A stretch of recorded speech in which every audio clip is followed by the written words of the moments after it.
nous puissions nous séparer. Et nous recevons ici le pasteur Léon pour nous présenter l'orateur du jour.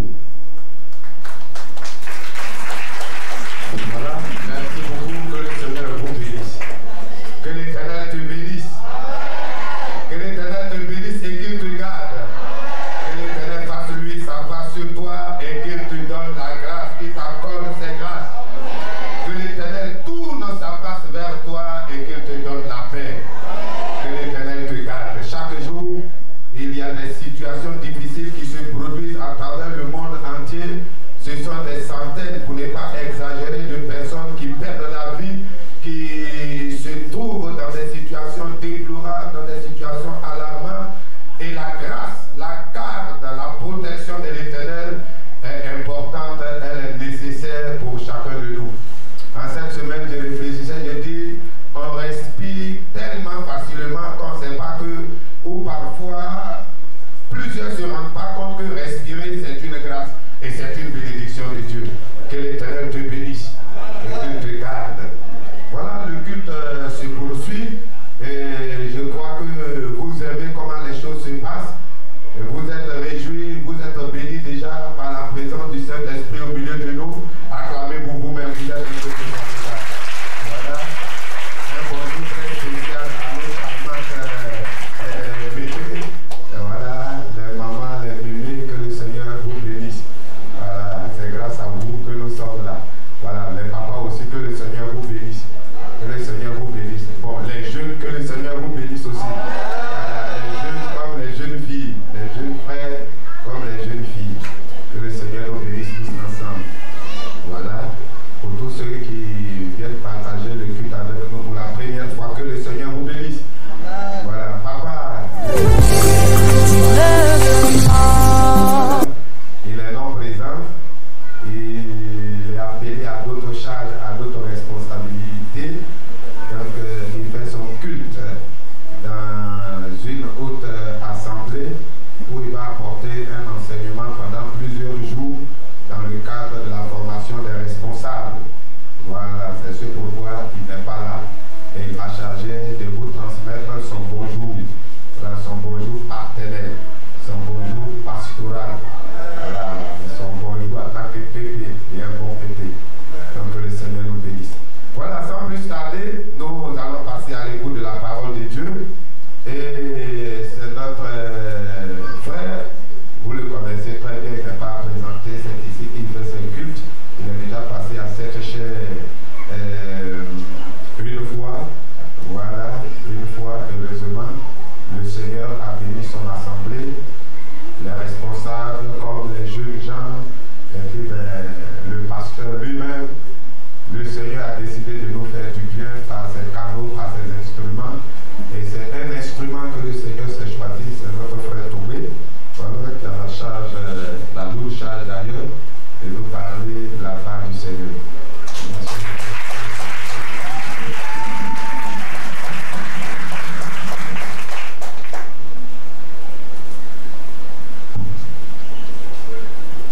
Dieu. Amen. Vous savez, même quand on s'exprime souvent, on fait des conférences, c'est pas facile de parler devant le peuple de Dieu. Devant le peuple de Dieu. Je voudrais d'emblée dire merci au conseil de l'Église, au pasteur en premier lieu, qui nous font confiance, je veux dire, mon épouse et moi-même, de pouvoir prendre part à l'avancement de l'œuvre dans cette Église. Merci au conseil de l'Église. Il m'a adopté, quoique je n'ai pas définitivement quitté Jacquesville. Et j'étais en train de demander au pasteur Yessois et au frère, à l'ancien David, Koulibaly, de m'aider à me décrocher de Jacquesville, parce que c'est un défi.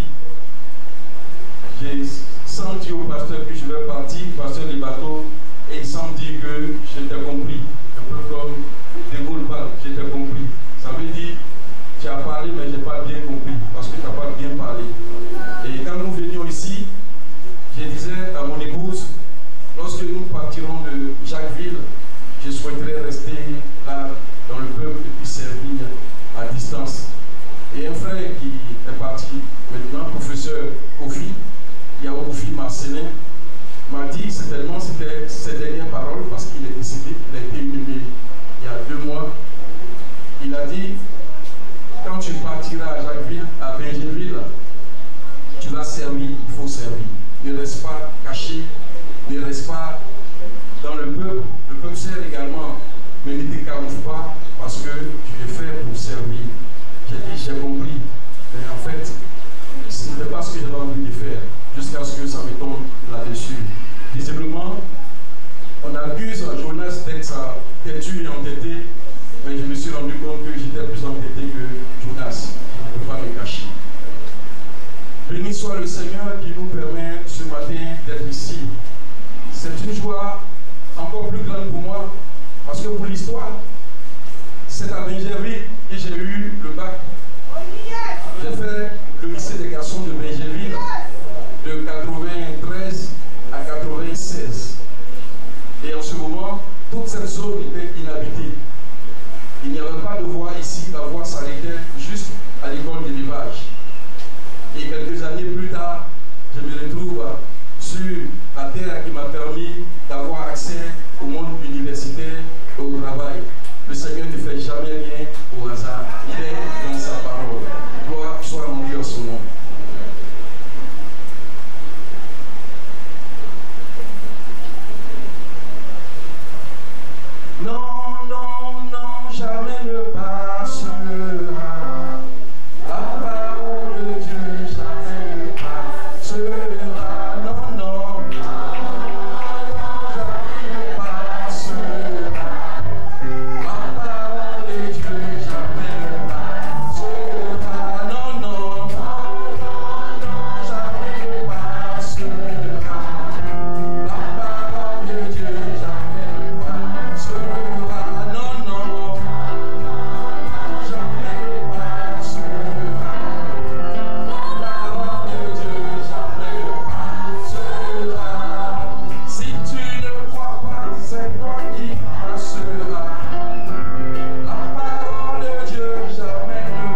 le Seigneur a commencé d'être dans sa parole parce qu'il a parlé à son peuple, à ses enfants qui nous avaient précédés. Il a dit, ne t'inquiète pas, ne t'épouvante pas. Certainement, tu es dans une situation difficile et les temps seront de plus en plus difficiles parce que le Seigneur l'a dit. C'est une prophétie, elle doit s'accomplir. Jusqu'à l'accomplissement des temps, les choses vont devenir de plus en plus difficiles. Mais ce dont le Seigneur a besoin, c'est de chrétiens résilients, des chrétiens qui supportent les temps, des chrétiens qui s'adaptent au temps, des chrétiens qui vivent en fonction des circonstances, mais non sans se résigner. Ils trouvent une astuce, ils trouvent leur force dans le Seigneur afin de pouvoir avancer. Et ce matin, je voudrais bien aimer vous entraîner dans une exhortation, une course exhortation afférente à la parole de Dieu. Et notre exhortation se trouve dans le livre de Matthieu. Nous allons prendre nos Bibles dans le livre de Matthieu 25 et nous allons lire du verset 14 jusqu'au verset 30. C'est l'évangile selon saint Matthieu. Nous allons faire la lecture. Si vous êtes à la page, nous allons lire Matthieu 25, verset 14 à 30, et je fais la lecture. Il en sera comme d'un homme qui, partant pour un voyage, appela ses serviteurs et leur remit ses biens. Il donna 5 talents à l'un, 2 à l'autre, et au troisième, à chacun selon sa capacité, et il partit. Aussitôt, celui qui avait reçu les 5 talents s'en alla, les fit valoir, et il gagna 5 autres talents. De même, celui qui avait reçu les 2 talents en gagna 2 autres.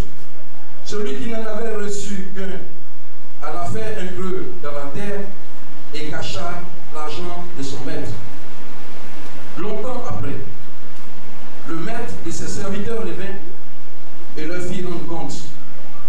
Celui qui avait reçu les 5 talents s'approcha en apportant 5 autres talents et il dit, Seigneur, tu m'as remis 5 talents, voici, j'en ai gagné 5 autres. Son maître lui dit, c'est bien, bon et fidèle serviteur, tu as été fidèle en peu de choses, je te confierai beaucoup. Entre dans la joie de ton maître. Celui qui avait reçu les 2 talents s'approcha aussi et il dit, Seigneur, tu m'as remis 2 talents, voici j'en ai gagné 2 autres. Son maître lui dit, c'est bien, bon et fidèle serviteur, tu as été fidèle en peu de choses, je te confierai beaucoup, entre dans la joie de ton maître. Verset 24. Celui qui n'avait reçu qu'un talent s'approcha ensuite et il dit, Seigneur, je savais que tu es un homme dur, qui moissonne où tu n'as pas semé, et qui amasse où tu n'as pas avalé. J'ai eu peur, et je suis allé cacher ton talent dans la terre. Voici, prends ce qui est à toi. Son maître lui répondit, serviteur méchant et paresseux, tu savais que je moissonne où je n'ai pas semé, et que j'amasse où je n'ai pas avalé. Il te fallait donc remettre mon argent au banquier, et à mon retour, j'aurais retiré ce qui est à moi avec un intérêt.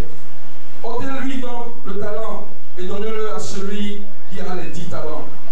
Car on donnera à celui qui a, et il sera dans l'abondance. Mais à celui qui n'a pas, on ôtera même ce qu'il a. Et le serviteur inutile, jetez-le dans les ténèbres du dehors, où il y aura des pleurs et des grincements dedans. La parole de Dieu est toujours bénie. Bien-aimés, ce matin, j'ai souhaité, conduit par l'Esprit de Dieu, certainement, que nous puissions faire une incursion dans le livre, l'Évangile selon saint Matthieu. Parce que de plus en plus, comme je l'ai dit dans mon propos liminaire, les temps sont devenus difficiles. À tous les niveaux de la vie, les choses se ressentent. On parle mondialement de l'augmentation des denrées, des prix. Quand vous allez à Paris, vous voyez des gens qui sont payés à 3 000 € et qui disent « Je n'arrive plus à vivre. Pour mes enfants, je ne peux plus vivre. 3 000 1500 euros, ça fait 1 million. 1500 euros encore, ça fait 1 million. Ça fait 2000 euros. Ça fait 2 millions. Avec 2 millions, personne n'arrive à vivre de l'autre côté. Vous prenez la Côte d'Ivoire, ici même où nous sommes. Quelqu'un qui est payé à 100 000 francs, je me demande où il peut vivre. Parce qu'à Benjeville de la Seine, une petite maison, un petit duplex conçu sur 175 mètres carrés fait 500 000 francs par mois à la location. Quand tu es payé à 100 000 francs, qu'en fais-tu? Où tu vis? Même à Bobo, nous avons commencé nos marques avec l'ancien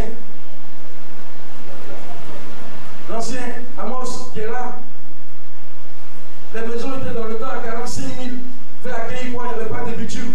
Aujourd'hui, on entend dire que les maisons sont à 150 000. À l'habitat, c'est même plus la peine. Si vous n'avez pas suffisamment d'argent, n'allez pas vous faire voir là-bas. Les temps sont devenus difficiles. Et le Seigneur avait prévu toutes choses. C'est pourquoi, inspiré par sa parole, il a utilisé les éléments de la vie quotidienne pour pouvoir donner un enseignement. Et cet enseignement que nous voulons parcourir ce matin, cette exhortation, c'est la parabole des talents.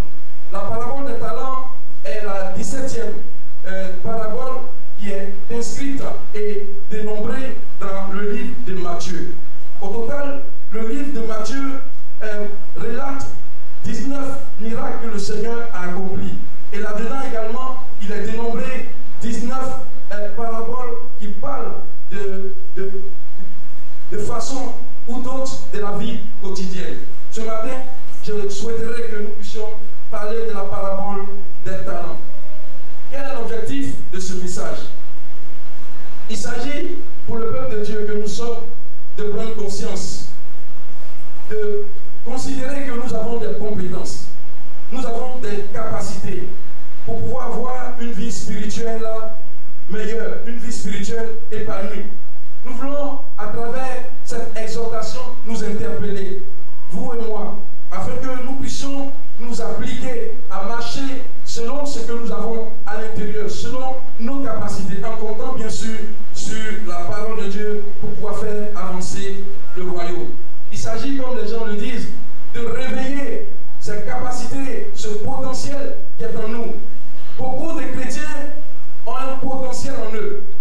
Beaucoup de travailleurs ont du potentiel en eux. Ils ont des capacités, mais ils ne savent pas le faire éclore. Bien-aimés, c'est bon de prier, c'est bon de jeûner, c'est bon aussi de se faire des privations. Mais tant que notre vie matérielle, financière, n'est pas aussi impactée, il y a un problème. Il y a le ressentiment. Cette exhortation n'est pas une exhortation, un évangile de prospérité. Mais le Seigneur pouvait dire à ses disciples, à Pierre notamment, il n'y a personne qui ait tout abandonné, je paraphrase, et qui n'obtienne non seulement dans le ciel, mais dans ce siècle présent. Ça veut dire, quand on a fini d'adorer Dieu, quand on a fini de prier, quand on a fini de donner nos offrandes, nos dîmes, il faut à un moment donné qu'on puisse aller reposer la tête quelque part. Si vous ne payez pas ma maison, ce n'est pas parce que je suis votre frère en Christ que je vous regarde, un mois je vous regarde, 2 mois je vous regarde, le 3e mois je vous demande des comptes parce que je dois payer aussi mes impôts, je dois payer aussi des charges sociales. Donc il est bon que chacun de nous puisse comprendre que les capacités qui sont en nous doivent être réveillées. Elles existent déjà parce qu'en chacun de nous, le Seigneur a mis une graine qui doit germer. Il faut pouvoir l'arroser, il faut pouvoir l'entretenir. Je veux juste donner le témoignage d'un frère. Nous étions à Niama, au tout début de notre conversion, avec feu le pasteur Palanfo Jean Bédel. Et ce frère-ci, nous étions en 4e. Mais si vous voyez là où le frère dort, même si on vous donne de l'eau à boire là-bas, vous allez refuser. C'était difficile pour le frère de vivre. C'était compliqué. C'était une maison inachevée. Et pour ceux qui sont dans la construction, on venait juste de mettre la terre. La terre, là, on n'avait pas crépi. Et il vivait là-dedans. Et chaque fois que, après les réunions de jeunesse, nous souhaitions faire des visites pour aller chez lui, le frère trouvait toujours une excuse. Il voulait qu'on ne puisse pas découvrir là où il vivait. Et un jour, nous avons forcé les choses. Nous sommes allés. C'est à peine si on pouvait l'appeler une maison achevée. C'était une maison en début. Et dans certains compartiments, on avait juste mis la tôle. Et ces moments, puisque son père avait plusieurs femmes, faisait de l'antiquité un peu partout dans la maison, et vous pouvez sentir l'odeur du cyanure, vous pouvez voir les effluents d'antiquité et autres. Le frère était là-dedans, et ses études ne pouvaient pas prospérer, il a dû arrêter. Qu'est-ce qu'il va faire? Il s'est mis au piano d'église, parce qu'il jouait. Il était dans le groupe musical. Et ce frère-là a commencé à jouer. Et nous avons commencé à l'exhorter, jusqu'à ce qu'il réalise qu'il pouvait être instrumentiste. Et qu'est-ce qu'il fait? On l'aide à s'inscrire à l'INSAC. C'était l'INSAC. Et le frère a avancé. Et aujourd'hui, il est devenu professeur de musique. Il avait un potentiel en lui, il a fallu qu'il puisse réaliser. Je vous donne le témoignage d'un jeune frère qu'on appelle Caleb. Et Caleb, fils d'un ancien, qui prie pour la délivrance des hommes, qui prie pour la guérison des malades, qui exhorte les frères. Le petit, il a fait le lycée de Jacquesville. Et vous connaissez, maintenant, avant, quand vous avez le bac, vous rentrez, peut-être vous ne savez pas quand vous allez finir, parce qu'il y a beaucoup de grèves. Maintenant, même vous ne savez même pas quand vous allez rentrer. À bien plus forte raison quand vous allez finir. Parce que les années se chevauchent. Pour une année, vous pouvez vous inscrire 2 ou 3 fois. Pour ma thèse, je me suis inscrit 8 fois. 8 fois. Je ne les doute pas, mais je m'inscris seulement. Et vous payez. Et donc, le petit il était très bon en l'église. Il est très bon parce qu'il vit encore. Il est bon dans le piano. Il est bon à la guitare. Et quand il a eu le bac, on l'a orienté en anglais. J'ai dit, petit, tout ce qui va t'arriver de bon, c'est de passer le concours de l'ENS pour devenir professeur d'anglais. Mais je ne sais pas si ça va répondre à tes objectifs. Il dit, tonton, qu'est-ce que je peux faire? J'ai dit, regarde ce que tu emmènes. Tu as des capacités. Tu es bon instrumentiste. C'est des choses qu'on ne trouve pas. Inscris-toi à l'INSAC. Et puis l'année qui vient, va demander une bourse à Campus France. Parce que ton profil, il est beaucoup demandé. Le petit s'est inscrit, parce que nous avons jusqu'à dans 5 minutes. Le petit s'est inscrit. Il a fait tout ce qu'il fallait. Il va avoir le cautionnement pour avoir la bourse. Et puis l'ancien dit il n'est pas d'accord. L'ancien dit il n'est pas d'accord. Mon épouse met témoin. Il n'est pas d'accord parce que son fils a fait l'INSAC, il est sur le point d'être affecté, tout ça, il sera fonctionnaire. La Côte d'Ivoire, les pays francophones sont ce qu'ils sont. Si tu vis juste pour 30 jours pour avoir un salaire de 300 000, frère, il faut être plus ambitieux que ça. C'est bon pour acheter ton sac de riz et puis acheter ta maison, l'électricité, mais c'est fini. Il n'y a plus rien d'autre, tu vas attendre les 30 autres jours. Mais laisse le petit s'épanouir parce qu'il peut avoir plus. Parce que le Seigneur nous invite à aller en eau profonde. Parce que le Seigneur nous invite à être plus ambitieux. Le Seigneur nous invite à voir plus loin. Ailleurs, les gens voient plus loin.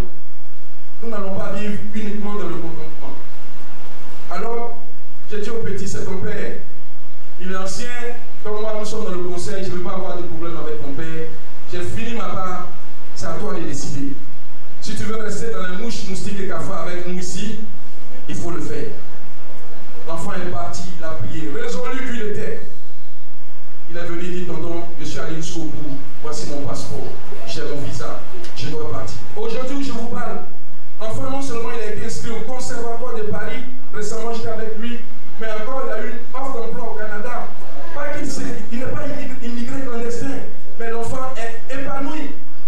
Bien aimé, voici les témoignages qui parlent.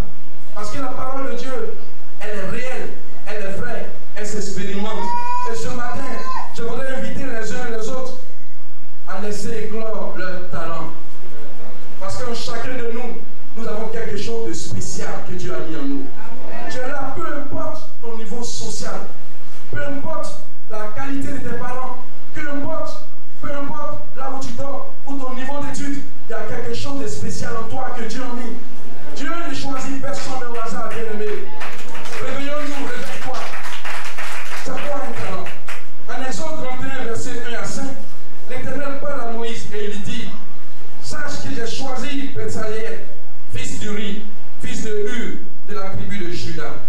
Je les remplis de l'Esprit de Dieu, de sagesse, d'intelligence et de savoir pour toutes sortes d'ouvrages. Au verset 4, il dit, je l'ai rendu capable de faire des inventions, de travailler l'or, l'argent et les reins, de graver les pierres à enchâsser, de travailler le bois, d'exécuter toutes sortes d'ouvrages. Bien-aimé, dans la vie de tous les jours, le talent désigne une aptitude particulière à faire quelque chose. C'est une compétence, c'est une qualité remarquable, c'est un don remarquable dans un domaine précis.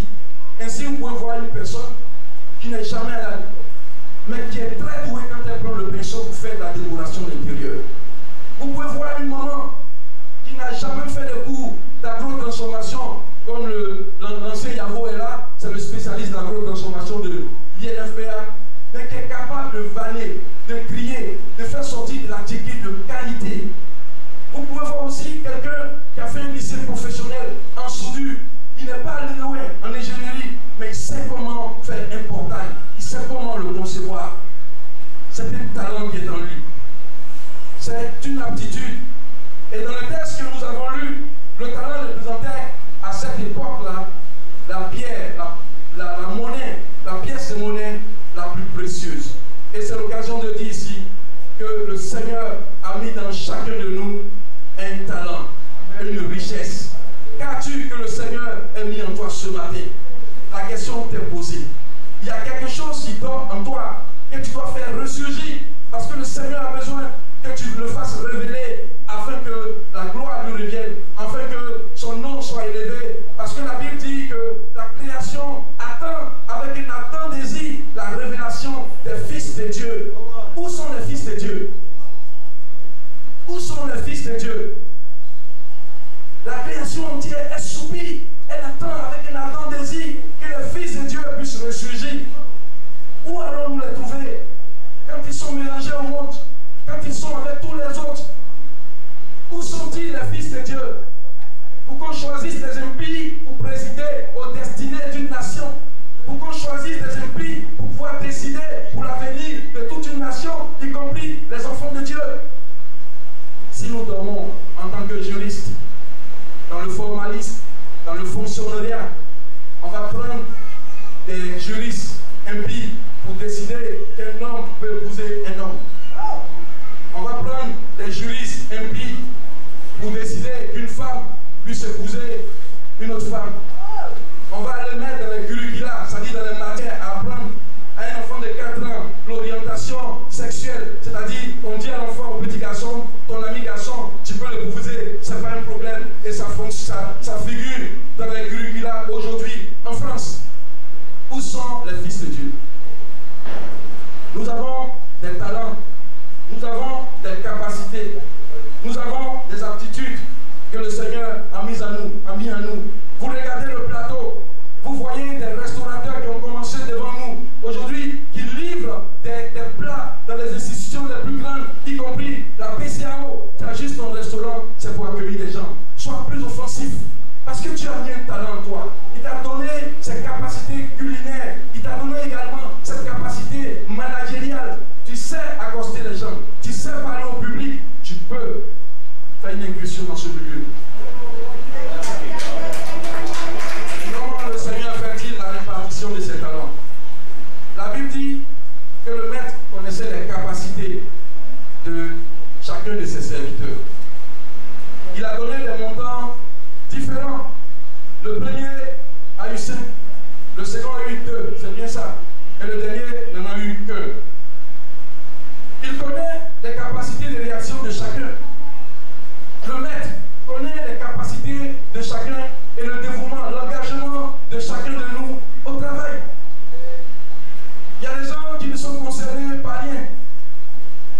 Il y a des gens que rien n'intéresse.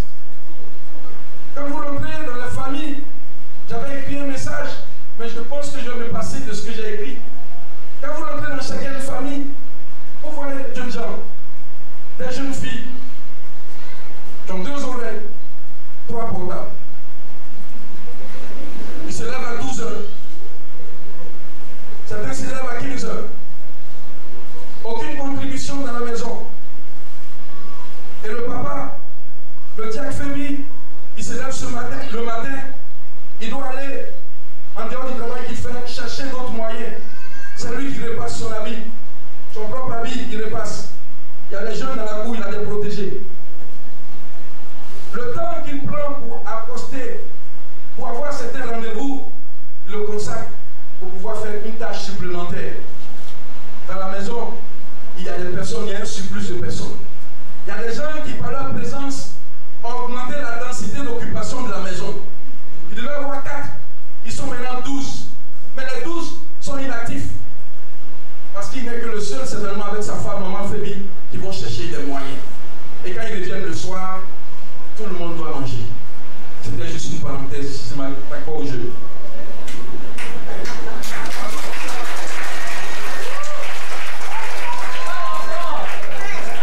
Le maître connaissait sans doute la valeur de chacun d'eux. Et il savait quelle valeur chacun accordait au travail, au développement personnel. Le travail, il épanouit.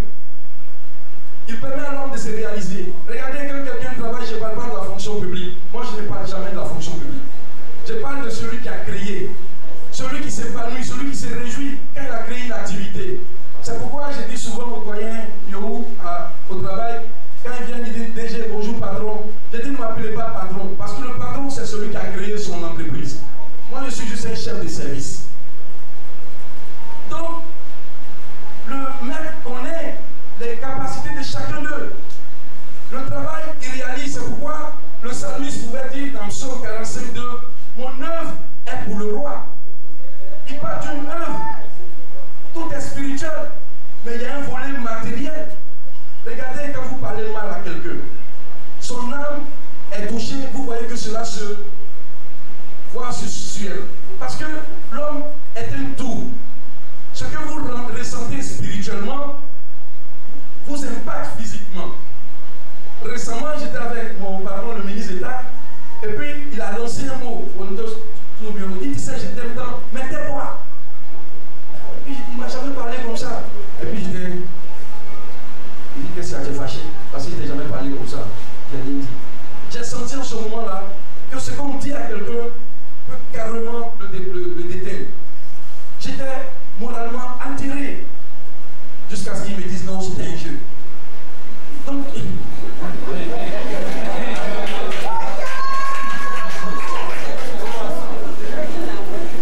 ce que Dieu regarde, ce sont les dispositions de notre cœur au travail. Qu'est-ce que nous allons faire? Et à la lecture de notre texte, nous pouvons dégager 2 attitudes qui sont remarquables. Nous pouvons identifier 2 types de serviteurs. Nous allons commencer par le premier type. Le premier type concerne les serviteurs inutiles, improductifs. Regardez un peu avec moi. Lisons la réponse que le premier donne ensemble à son patron. C'est un serviteur qui croit connaître son patron en réalité. Et il dit ceci, dans un bavardage interminable. Il est bavard au moment de rendre compte. Il a besoin par des paroles de se justifier. Il commence par exprimer sa connaissance du maître. Écoutez avec moi. Maître, je savais que tu es un homme dur. Tu moissonnes où tu n'as pas semé. Tu amasses où tu n'as pas répandu. Vous entendez ça? Voici comment le serviteur improductif parle à son patron. C'est des gens qui se justifient tout le temps. C'est des gens qui sont toujours dans le verbiage. J'étais à la direction des pêches avec quelqu'un. Il ne venait jamais au travail, ce dernier. Chaque fois qu'il pleut, on ne le voit pas au travail. Un jour, il est arrivé et mon patron lui a dit, il pleut, tu n'es pas venu au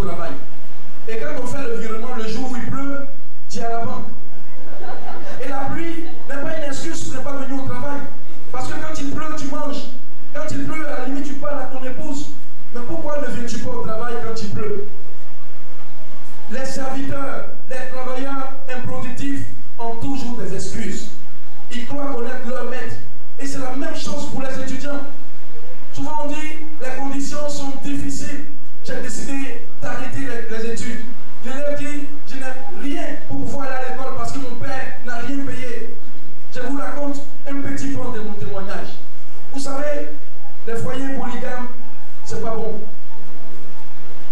Mon père a eu plusieurs femmes. Il en a eu beaucoup, tout comme il a eu beaucoup de voitures. Donc il a eu beaucoup de femmes aussi. Et donc, nous n'étions pas les choisis. Et donc, il a concentré tous ses efforts sur nos frères. Moi, je ne connais pas le mot demi-frère. J'étais à Benjeville. Par moment, pour avoir même l'argent, pour venir ici parce qu'il y avait l'internat, il fallait le chercher quand il prenait son salaire. Je ne garde pas son nom. Il m'a aidé à l'aide. Il a fait sa part. Il a tiré sa révérence. Ma mère devait aller le chercher là où il était, au quartier Ati à Miama, où il était assis avec tous les retraités. Il buvait. Et puis il était trempé. Souvent il lui parlait mal. Elle vient et dit, je n'ai rien eu pour toi. Et puis je me débrouillais pour venir. Et par moment, on attendait des parents quand il est fâché qu'il ne peut pas donner. Je te parle, étudiant, élève, toi qui dis que les conditions ne sont pas réunies. On attendait, de toute façon, si vous réussissez, ce n'est pas pour moi, c'est pour votre mère.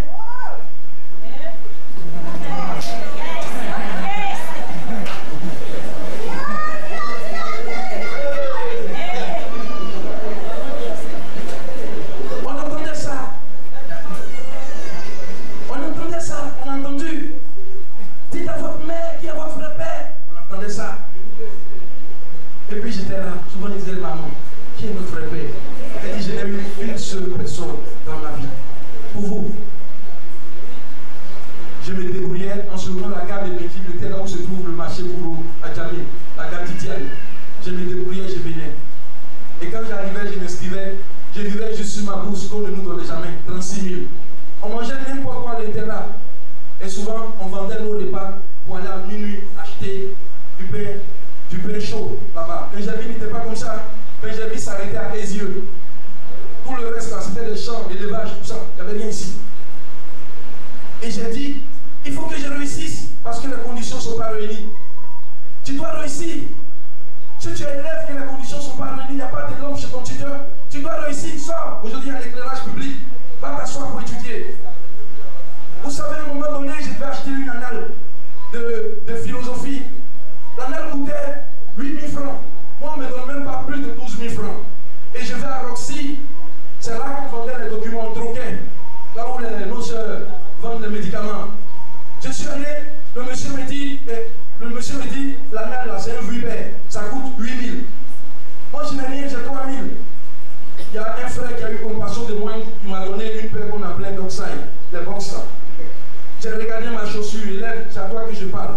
Étudiant, c'est à toi que je parle. Pour que tu sois productif. J'ai dit, monsieur, je peux faire un troc. Il dit quoi? J'ai dit, ma chaussure, je vais te donner, tu vas me donner le livre. Parce que j'avais un objectif, c'est celui d'avancer et de réussir. Parce que ma réussite, c'était moi d'abord. Parce que ma réussite, c'était celui qui me soutenait. Celle qui me soutenait, ma mère. Parce que mon père avait fini de s'enterrer, il avait son argent. Et donc, j'ai enlevé ma chaussure. Et puis, j'ai enlevé 350 pour acheter des sandales et tapettes. J'ai donné ma chaussure au monsieur, j'ai pris le livre. En chantant, en dansant, en bénissant Dieu. Je suis venu et j'ai eu 14 mois en philo ici. À tes résolutions répondra le succès. Si tu trouves que les conditions ne sont pas réunies, elles ne seront jamais réunies. Tu vas attendre qu'elles soient réunies, mais elles ne viendront jamais. Tu dois créer, parce que tu as la force de Dieu, les conditions afin d'avancer. Les serviteurs inutiles et improductifs, on les trouve partout. Éloignez-vous d'eux. Ils sont souvent dans les parcours scolaires et universitaires. Et ils vous disent là où on va, on ne sait même pas où on va arriver. Ils sont négatifs. Rien n'est bon pour eux. Ne les fréquentez pas. C'est des gens qui vont vous contaminer. C'est des gens qui vont vous détruire. C'est des gens qui vont raccourcir votre parcours. À Nangui, à Bourgois, qui était à Bourgois jamais, il y avait des gens qui se lamentaient tout le temps. Et ils passaient tous les concours. Beaucoup sont devenus infirmiers. C'est bon. Mais tant que Dieu n'a pas dit c'est ça que tu dois faire, n'abrège pas ton parcours parce que les conditions sont difficiles. Tu dois avancer. Il faut que tu avances tous les jours. Bien aimé, les conditions ne seront jamais réunies pour toi. Il faut que tu avances. Il faut que tu avances. L'histoire de mon aîné et moi-même, il n'a pas pu supporter. Bien aimés parents que nous sommes, je voudrais nous exhorter à ce que nous disons. Il y en a dans la famille qui peuvent supporter ce genre de paroles que j'ai prononcées. Désolé, je ne vais pas prononcer parce que chaque fois que j'en parle, je pleure. Il y en a qui ne peuvent pas supporter. Mon grand frère est devenu un alcoolique invétéré. Il a quitté la faculté de pharmacie et il est devenu quelqu'un d'agressif, quelqu'un de méchant, quelqu'un d'aigri, parce que ce genre de paroles, il entendait. Le serviteur productif, c'est tellement que le maître disait chaque fois, toi tu ne vaux rien, je ne peux pas compter sur toi, tu ne connais rien, quitte devant moi. Il entendait ça, il a intériorisé, il a enregistré, il a capitalisé ça, il a coffré ça en lui. C'était incrusté en lui et il ne pouvait que marcher avec. Chaque fois qu'il s'élève, il dit les mêmes choses. C'est pourquoi dans la maison, bénissons nos enfants. C'est pourquoi dans la maison, prononçons des mots de bénédiction, des mots doux, des mots agréables à nos enfants. Mon grand frère a cassé une bouteille un jour et puis il a voulu carrément me poignarder parce qu'il s'attaquait à ma petite soeur. Il était déprimé. Ça n'allait pas chez lui. Heureusement qu'en ce moment, je m'étais initié aux arts martiaux. C'est ce qui m'a fait sortir de là. Parce qu'il a fallu que je dégage mon grand frère. Il fallait que je me protège aussi. Je me protège. Mais je suis en vie aujourd'hui. Tu n'auras donc toujours pas besoin d'avoir des conditions favorables. Nous allons aller vite. Les choses doivent souvent être difficiles pour que tu vois la main de Dieu, pour que tu vois la puissance de Dieu. Et je me suis assis un jour pour me demander pourquoi les choses s'étaient passées comme ça. Et j'ai vu que c'est Dieu qui voulait se glorifier. Sinon j'aurais dit, mon père était un directeur de la jeunesse et des sports, c'est lui qui m'a aidé à réussir. Mais je peux dire aujourd'hui, l'Éternel est assis sur son trône et c'est lui qui m'a fait avancer. Ce serviteur était un homme paresseux. Parce que le maître dit, il est paresseux. Il vit dans le contentement. Il est attentiste. De toute façon, le mois va finir, il va venir me payer. Il y a des frères comme ça, il y a des sœurs comme ça. Il y a même des grandes personnes qui sont dans les entreprises et qui ne vivent que pour la fin du mois. Que l'activité marche ou pas, elles s'en fichent. De toute façon, la sœur qui a son business là, elle va venir, elle va me payer. Point barre, full stop. Mais si tu ne contribues pas à faire émerger, à faire prospérer l'entreprise, c'est le profit, le bénéfice qui est partagé. La personne ne va pas prendre son capital de base pour te payer. Sinon l'activité fait banqueroute. Il faut être dynamique. N'agis pas comme le paresseux qui dit dans Proverbe 22:13, il y a un lion sur le chemin, j'ai peur qu'il me dévore. Et il demeure dans la pauvreté. Avec toi, toute l'entreprise tombe. C'était quelqu'un de soucieux. Ce sont ses qualités. Le serviteur improductif là, il est soucieux. Il est hautain. Il est sur ses grands chevaux. Il voit les gens de très haut. Pour nous autres qui ont 1m68, quand il nous regarde, il te dit, regarde ce petit bonhomme. Le chef de service, il regarde, moi, tu m'as trouvé ici. Avant, pour les pasteurs qui étaient ici là, c'est nous on les a gérés. C'est nous on les a vus net. Quand tu viens d'arriver, tu es un enfant. Qu'est-ce que tu as nous prouvé? Le pasteur qui soit. C'est devant nous ici, il a fait un prestage et puis il est rentré. Toi, tu as nous dit quoi? Il dit ça dans son cœur. Bien aimé, la crainte de Dieu. Si tu veux avancer, il faut être humble. La Bible dit que l'humilité, l'orgueil. Si tu veux prospérer, tu veux réussir, tu veux que tes talents puissent produire, il faut que tu sois humble. Vous savez, chez les Asiatiques, parce que j'ai été formé à l'école asiatique. Viens frère, s'il te plaît. Quand vous faites ça à quelqu'un, ça veut dire que vous le faites petit. Vous mettez la main sur l'épaule de quelqu'un comme ça, vous le faites petit. Vous savez ce que les Chinois font pour vous répondre? Il met sa main là pour dire que si toi tu peux l'atteindre là, lui peut t'atteindre là où tu es là aussi. Ça veut dire que tu es plus petit que lui. Parce que là-bas c'est l'humilité d'abord. Quand vous voyez un chef d'entreprise, vous voyez un patron avec le reste de ses agents, vous n'allez pas l'identifier parce qu'il est devant ou derrière, où il dit je suis le chef, mais vous allez le voir parce que c'est lui qui fait la plus grande partie du travail. C'est pourquoi j'ai des problèmes à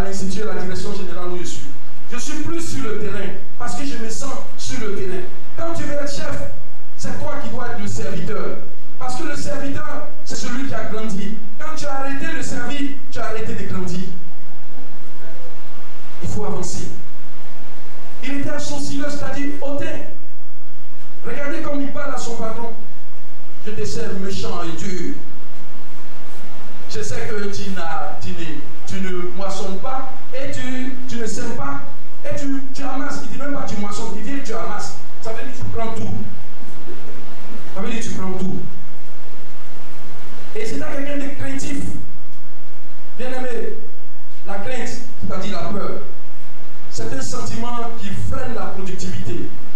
Remarquez, chaque fois que vous avez peur, vous êtes tétanisé. C'est-à-dire que vous perdez vos moyens. Vous n'êtes pas au mieux de vous-même. Vous allez voir des étudiants qui vont composer, ils vont candidater. Ils sont bons à l'école, mais ils échouent. C'est vrai, il peut y avoir des attaques, il peut y avoir des démons. Mais je suis de ceux qui pensent que Satan ne peut pas être partout. Pourquoi chaque fois que je prie, il y a dit Satan, qui dit ici? Si dans ta maison, tu rentres et puis tu es en train de chasser Satan tous les jours, tu as un problème. Si Satan dort ou toi, chrétien, tu es, il y a un problème. Tu peux prier pour que le Seigneur te protège. Dieu peut être omniprésent. Dieu est omnipotent. Dieu est omniscient. Mais Satan n'est pas omniprésent. Il n'est pas omniscient. Il n'est pas omnipotent. La preuve dans le livre de Job, il a dit qu'il se promenait. Parce qu'il ne peut pas être partout, il se promène. Il ne peut pas être partout en même temps, donc il se promenait. Il quitte un lieu pour aller dans un autre lieu.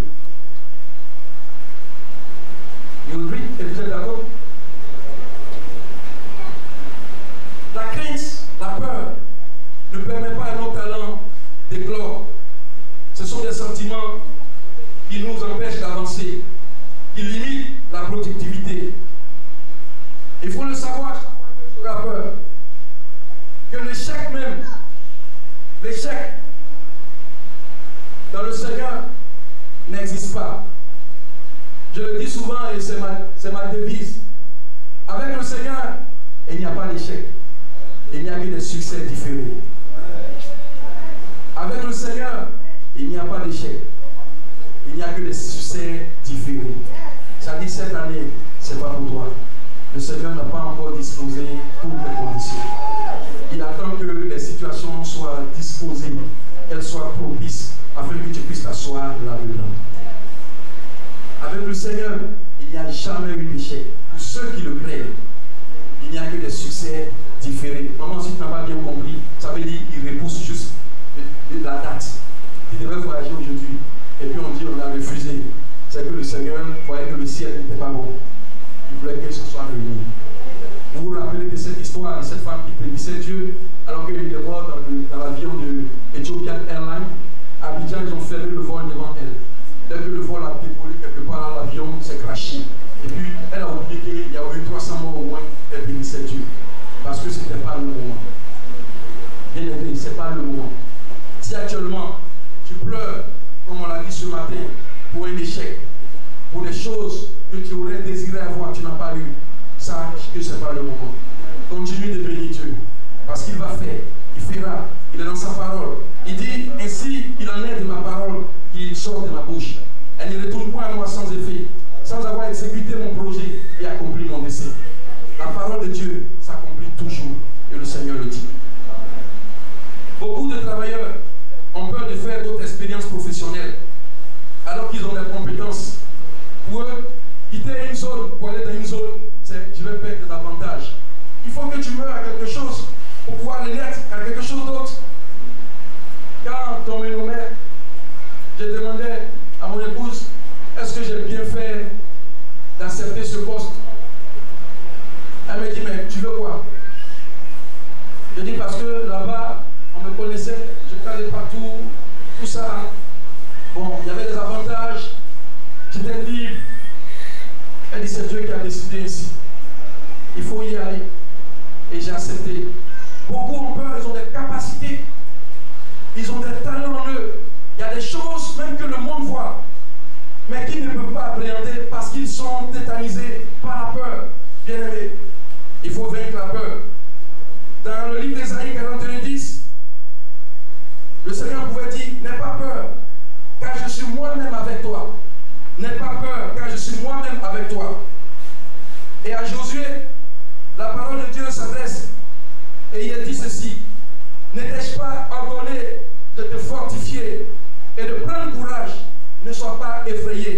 ne t'épouvante pas, car l'Éternel ton Dieu est avec toi où que tu ailles.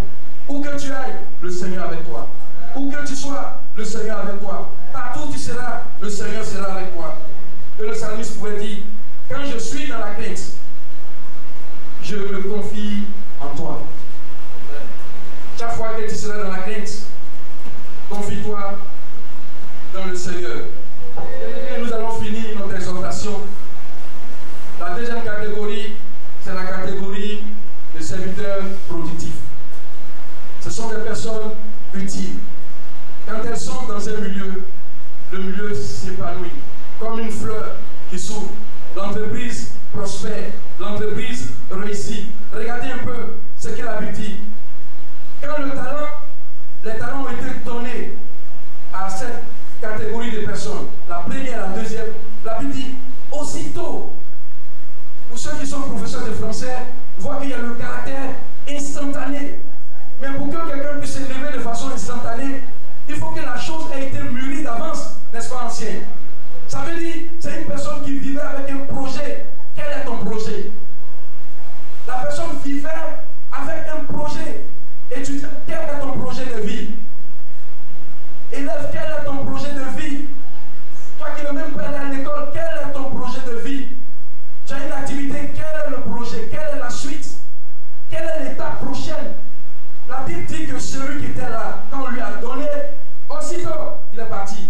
Parce qu'il avait déjà mis quelque chose sur papier. Il avait déjà mis un projet, un plan. Il avait une stratégie. Il avait un secret. Il avait quelque chose. Il n'attendait que le déclic. Aussitôt, il est parti. Aussitôt, il faut que tu te lèves. Parce que tu es resté trop longtemps couché. Tu considères que ce que tu fais comme activité, c'est petit. La semaine dernière, notre fille se cache pendant qu'elle est en train de faire le marché. Et puis elle dit, papa, c'est pas possible. Elle filme, j'ai ça sur mon portable, dans un supermarché. Et puis elle voit, à Tchéquie de Côte d'Ivoire, 1,60 €. Ça fait combien? 1 €, ça fait 656, 2 €, 1300. Coco de Côte d'Ivoire, 6,90 €, ça dit 7 €. Coco qui quitte en Côte d'Ivoire, 7 €. Elle voit Djumblé, elle voit Happy, elle voit beaucoup de denrées venant de Côte d'Ivoire. Qui envoie ça là-bas? Des Chinois. Des Chinois. Ce sont eux qui vendent. Quand vous partez des Châteaux Rouges jusqu'à la gare des Lions, ce sont eux qui sont partout. Et les Ivoiriens se promènent, pasteur, ils se promènent à Paris avec des blousons et puis viennent nous plaquer des thym cirés. Qu'est-ce qu'on va en faire? Il faut qu'on se lève aussitôt. Il faut qu'on se lève. Honnêtement, ça fait mal.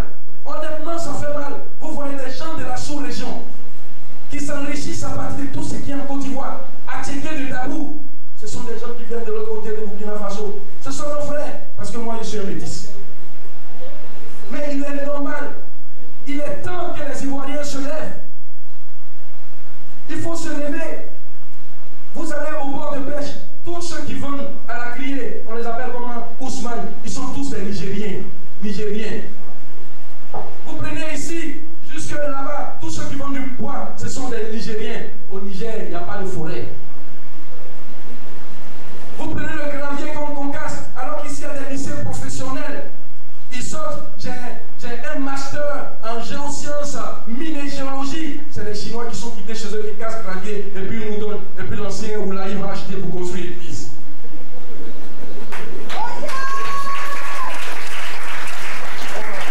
Les chaussures, ce sont les Ghanéens qui ont commencé à faire les chaussures. Il y a des animaux, il y a du cuir ici, mais ce sont eux.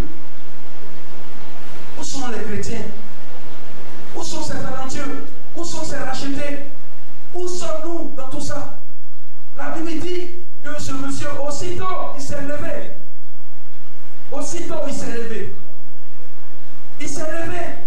Il n'a pas dormi, il n'a pas pris l'argent pour mettre dans son corps pour dire, chérie, il y a beaucoup d'argent qui sont venus, ça peut rester là. Quand les gens vont tomber malades, on va les soigner.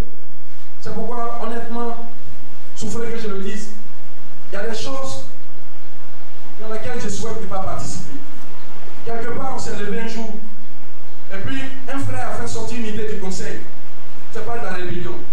Il dit, on va faire une mutuelle, on va se cotiser pour pouvoir soutenir ceux qui perdent leurs parents. Et puis ceux qui sont décédés. Avant de mourir, on est d'abord. On est né. On vit et puis on meurt. Mais pourquoi on ne fait pas une caisse pour soutenir ceux qui ont eu des diplômes qui sont bloqués, qui ont au moins besoin d'une bourse pour avancer? Pourquoi on ne commence pas par ça? Et puis on doit toujours célébrer la mort. Pourquoi? Parce qu'on veut toujours mourir. Parce que la mort, là, elle est spirituelle, mais elle est physique. Celui qui est mort spirituellement ne produit plus rien. Pourquoi tu veux qu'il y a des frères, il y a des sœurs, il y a des gens qui investissent, qui sont bloqués? Ils sont là, et puis toi tu veux faire une mutuelle juste pour enterrer nos parents, et puis nous-mêmes. Pourquoi? J'ai dit, honnêtement, cher frère, membre du conseil, je ne suis pas d'accord avec cette idée. Et comme je ne suis pas d'accord, je ne vais pas prendre part à ce projet. Ce projet n'a pas prospéré par la suite.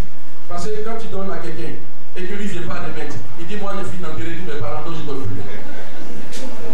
C'est fini. C'est fini. Alors que si vous continuez de soutenir, nous continuons de soutenir, ceux qui sont dans le besoin, ils vont avancer, ils vont aider d'autres, et il y aura une sorte de multiplication matérielle, spirituelle, et ça va avancer, ça sera une chaîne. On peut soutenir. Naturellement, le Seigneur nous a donné la capacité d'être soutenir. Quand quelqu'un a un problème, tout le monde y va. C'est là où on aime les chrétiens. Quelqu'un a dit, un infirmier a dit, quand tu as un chrétien hospitalisé chez toi, tu souffres. Parce que tous les jours, il y a quelqu'un pour prier. Naturellement, on a ça en nous.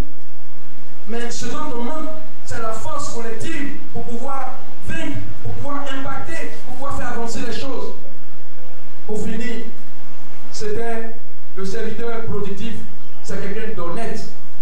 L'argent, le capital initial n'était pas pour lui. La Bible dit quand il allait le placer en banque, il est venu au décompte, il a tout déclaré, y compris les intérêts. Il dit, tu m'en avais donné 5 et j'en ai eu 10. Il y a 5 autres. Il aurait pu dire, eh bien, il dit, chérie, j'ai eu de l'argent. Et puis sa femme dit, tu es apporteur d'affaires. Donc, donne-lui ces 5 et puis les 5 autres là, c'est pour toi. Regardez. Il a tout déclaré. Voici ton argent. Parce que son souci, c'est de faire avancer la boîte. C'est de faire avancer la structure. C'est de faire avancer la source de sa bénédiction. C'est parce que cette source-là a existé qu'il a eu le capital initial. Que le bonheur et la grâce nous accompagnent. Bienvenue.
Et si on te confie une activité en tant que jeune frère, jeune sœurs, il faut qu'on constate la différence.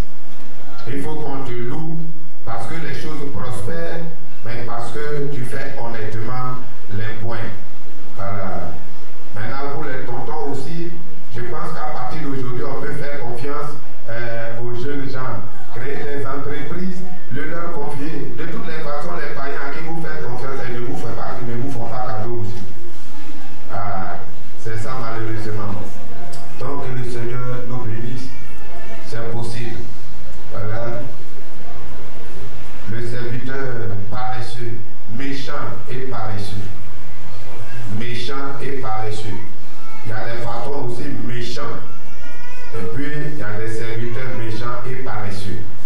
C'est tout ça là qui nous tue. Et il faut que l'Église puisse s'élever. Qu'on soit des hommes courageux, mais des hommes bien.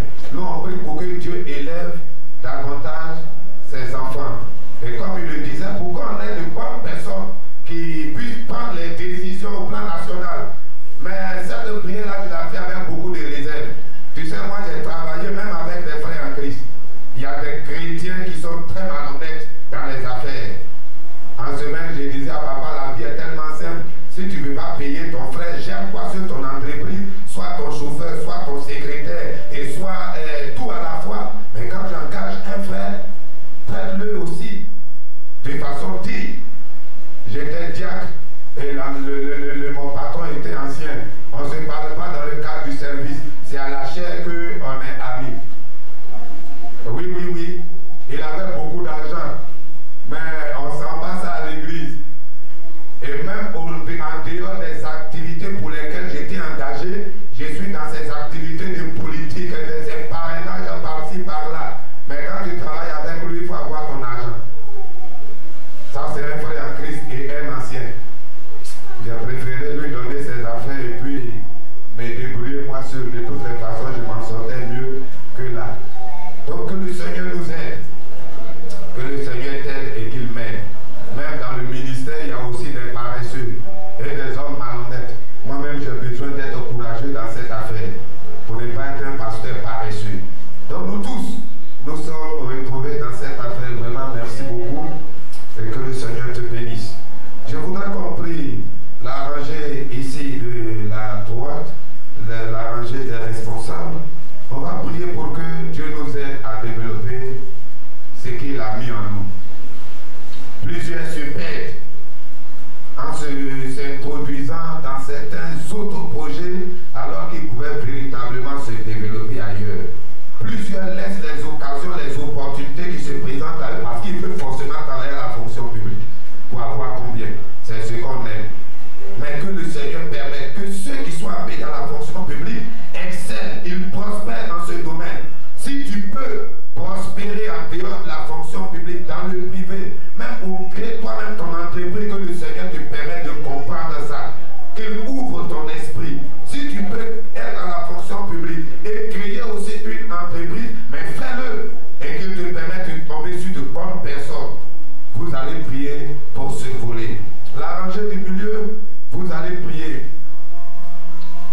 C'est vraiment pas nécessaire, mais quand même on va prier. Que Dieu délivre la jeune génération de la paresse.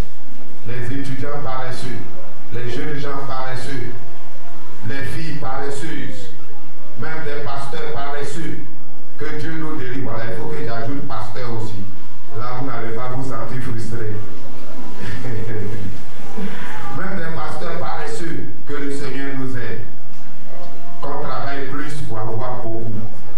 Et l'église sera prospère. Voilà, vous allez prier par rapport à ça. Et puis des gens honnêtes, des gens qui sont bien. Voilà, des gens courageux, des gens bien.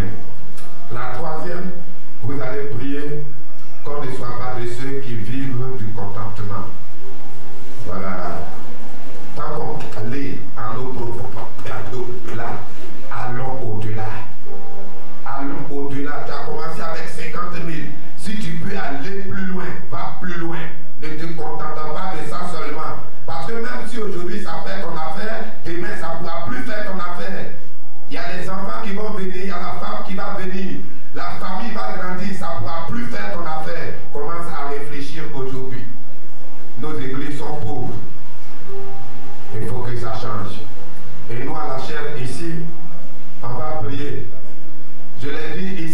que plusieurs passent à côté de leur bénédiction parce qu'ils ne servent pas Dieu avec leur bien. La vie nous vient de Dieu, la santé nous vient de Dieu. Mais quand il s'agit de servir Dieu, c'est avec des miettes. Voilà, c'est le terme que j'avais utilisé. C'est avec des miettes. C'est Dieu qui ouvre les portes de la richesse et de la bénédiction. Il y a plusieurs qui ont de grands diplômes qui ne peuvent rien faire avec, qui gèrent Kabylie, avec des grands diplômes, des doctorats. Si Dieu t'a fait grâce, c'est pour que tu sois une bénédiction à son église. Nous, on va prier. Et que Dieu élève des personnes à partir de cette église. Voilà pourquoi j'aime vous bénir et c'est de tout mon cœur que je vous bénis. Il faut que Dieu élève des jeunes gens. Il faut que Dieu localise des jeunes filles, des jeunes dames, des pères, des mères, dans tous les secteurs. Que les chrétiens partant d'ici soient en train d'envahir tous les secteurs d'activité. Qu'ils soient des références, qu'ils soient incontournables. Et j'insiste, dans l'activité, c'est sur toi que le patron compte. C'est grâce à toi que l'activité tient. Tu peux développer ton expertise pour toi-même. Que le Seigneur te donne les moyens. Si c'est des galettes que tu as appelées à faire, fais-le. Si tout le monde devait être un président, même celui qui devait construire les routes, on ne devait pas l'avoir. Il faut qu'il y ait des présidents, il faut qu'il y ait des ingénieurs pour exécuter les activités. Il y a une maman que j'aime bien qui faisait le commerce de galettes et qui réussissait fortement à soutenir la famille. En ce moment, le monsieur, il était dans une affaire, une entreprise où le soutien n'était pas ça. Mais heureusement, grâce aux galettes, ça faisait l'affaire de la famille. Et là aussi, c'est bien. C'était beaucoup d'argent qu'elle gagnait là chaque jour. Voilà. Et pour ce temps-là, le Seigneur avait permis que ce soit la source de bénédiction. Que Dieu te bénisse. Voilà, nous allons prier chacun pour ce sujet qu'il a reçu avant de passer aux annonces et puis terminer par les offrandes.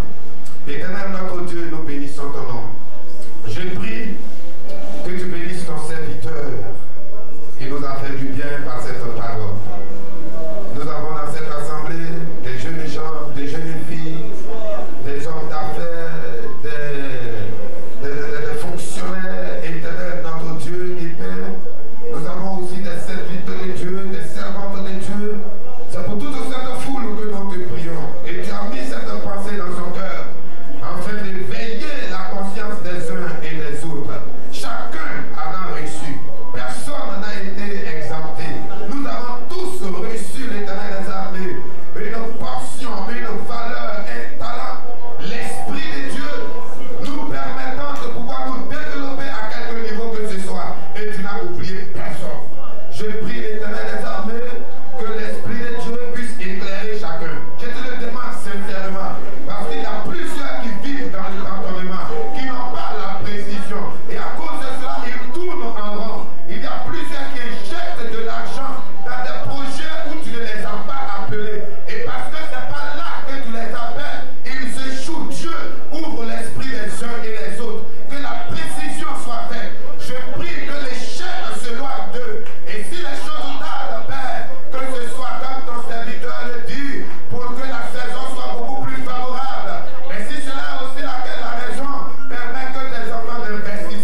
Merci notre Père. Merci infiniment. Merci Jésus. Au nom puissant de Jésus.